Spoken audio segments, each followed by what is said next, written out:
Hello বন্ধুরা, কেমন আছো? আশা করি ভালো আছো, সুস্থ আছো। সবাইকে সুপ্রভাত। আজকে হচ্ছে আমার জন্মদিন, তোমরা সবাই আশীর্বাদ করো আমাকে।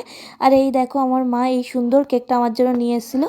আর রাতে দেখো আমি পুরোপুরি রেডি হয়ে গেছি। আমাকে কেমন লাগছে কমেন্ট বক্সে জানিও তোমরা। তারপর দেখো, এই দেখো কেকটাকে পুরোপুরি আমি সাজিয়ে নিয়েছি। আর আমার 20 বছরের পড়েছে।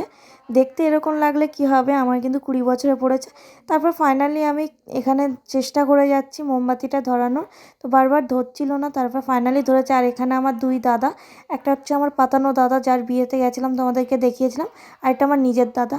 ওরা প্রচুর বদমাইশি করছিল, কি করব, নিজের কেক নিজেই ধরিয়ে নিলাম। তারপরে এখানে কেক কাটবো ফাইনালি। তো তোমরা দেখতে থাকো, আর আমাকে তোমরা সবাই আশীর্বাদ করো যাতে আমি জীবনে অনেকটা বড় হতে পারি, আরও এগিয়ে যেতে পারি সামনের দিকে।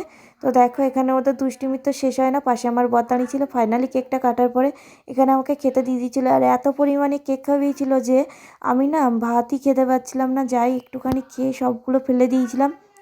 আর আমাকে জন্য সবাই আশীর্বাদ করো, সবাই আমাকে ভগবানের কাছে আমার জন্য প্রে করো। আজকের জন্য টাটা, বাই বাই। ভিডিওটা এই অবধি।